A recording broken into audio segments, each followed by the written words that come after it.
ओम देवी चंद्र घंटाय नमः। जय माता दी, जय माता चंद्र घंटा। प्रिय श्रोताओं, आप सभी को नवरात्रि के तीसरे दिन की हार्दिक शुभकामनाएं। आप सभी पर माता दुर्गा की कृपा सदा सर्वदा बनी रहे। आज नवरात्रि का तीसरा दिन है और नवरात्रि का तीसरा दिन माता चंद्र घंटा को समर्पित है। आज के दिन भक्तगण माता चंद्र घंटा की विधि विधान से पूजा आराधना करते हैं और कथा का रसपान करते हैं। तो आइए पूरी श्रद्धा और भक्ति के साथ माता चंद्र घंटा के चरणों में नमन करते हुए सुनते हैं माता चंद्र घंटा की संपूर्ण कथा। प्रेम से बोलिए जय माता दी, जय माता चंद्र घंटा। नवरात्रि के तीसरे दिन माता चंद्र घंटा की पूजा आराधना की जाती है। यह दिन माता चंद्र घंटा को समर्पित है।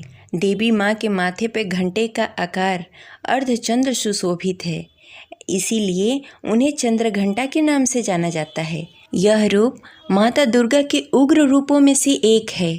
यह माता बेहद ही शक्तिशाली हैं। इनका वाहन सिंह है। माता की 10 भुजाएं हैं। उनके हाथ में कमल पुष्प, धनुष, जपमाला और तीर है और 5वां हाथ अभय मुद्रा में है, जबकि और 5 हाथों में त्रिशूल, गदा, कमंडल और तलवार है और 5वां हाथ वरदान मुद्रा में है।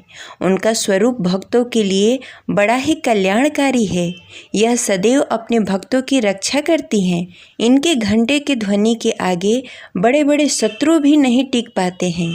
माता चंद्र घंटा को खीर का प्रसाद प्रिय है। इस दिन हरा, आसमानी और नारंगी वस्त्र धारण करना चाहिए। नवरात्रि के तीसरे दिन माता चंद्र घंटा की विधि विधान से पूजा करने के बाद जप अवश्य करना चाहिए। उनके मंत्रों का जाप कम से कम 11 बार अवश्य करना चाहिए। माता चंद्र घंटा की कथा का पाठ करना चाहिए या सुनना चाहिए। इसके साथ आरती करके पूजा संपन्न करनी चाहिए।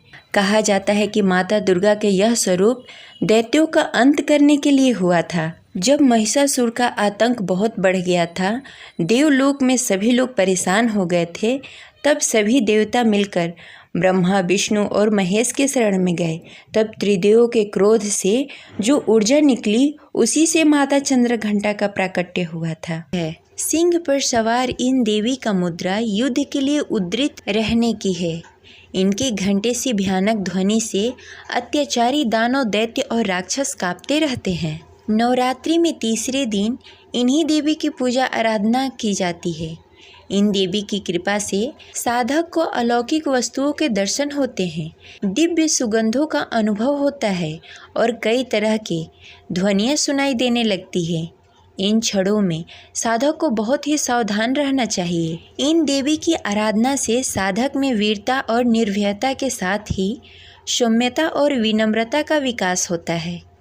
इसलिए हमें चाहिए कि मन, वचन और कर्म के साथ ही काया को विहित विधि विधान के अनुसार परिशुद्ध, पवित्र करके माता चंद्र घंटा की पूजा आराधना करनी चाहिए। इससे सारे कष्टों से मुक्त होकर सहज ही परम पद के अधिकारी बन सकते हैं। यह देवी कल्याणकारी है।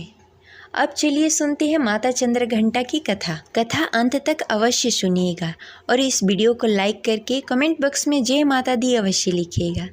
चलिए सुनते हैं माता चंद्र घंटा की कथा। तो प्रेम से बोलिए माता चंद्र घंटा की जय।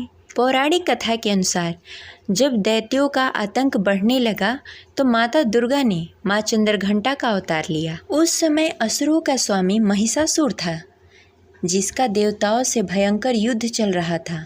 महिषासुर देवराज इंद्र का सिंहासन प्राप्त करना चाहता था। उसकी प्रबल इच्छा स्वर्गलोक पर राज करने की थी। उसकी इसी इच्छा को जानकर सभी देवता परेशान हो गए और इस समस्या से निकलने का उपाय जानने के लिए भगवान ब्रह्मा, विष्णु, महेश के सामने उपस्थित हुए। देवताओं की बात को गंभीरता से सुनने के बाद ब्रह्मा, विष्णु, महेश ने क्रोध प्रकट किया। क्रोध आने पर उन तीनों के मुख से ऊर्जा निकली। उस ऊर्जा से एक देवी अवतरित हुई। उन देवी को भगवान शिव ने अपना त्रिशूल दिया, भगवान विष्णु ने अपना चक्र दिया, इंद्र ने अपना घंटा दिया, सूर्य ने अपना तेज और तलवार दिया और उन देवी को सिंह प्रदान किया। इसके बाद माता चंद्र घंटा ने महिषासुर का वध कर देवताओं की रक्षा की। प्रेम से बोलिए माता चंद्रघंटा की जय। माँ चंद्रघंटा के महात्म्य को दुर्गा सप्तशती में कई स्थानों पर वर्णन किया गया है कि माँ की कांति स्वर्णिम है तथा सिंह के ऊपर सवार होती हैं। माँ प्रचंड भुज डंडों वाली दैत्यों का घमंड चूर करने वाली हैं। देवी तुम्हारी जय हो, तुम रूप दो, जय दो, यश दो और काम क्रोध आदि शत्रुओं का नाश करो। अर्थात माता दुर्गा के तृतीय रूप चंद्रघंटा को बारंबार प्रणाम है। माता चंद्रघंटा के व्रत अनुष्ठान पूजन से मनवांछित फलों की प्राप्ति होती है। रोग पीड़ा सहित कई तरह के दर्द दूर हो जाते हैं। ये रही माता चंद्रघंटा की कथा। आशा करते हैं आपको अच्छी लगी होगी। तो इस वीडियो को लाइक करके कमेंट बॉक्स में जय माता दी अवश्य लिखें।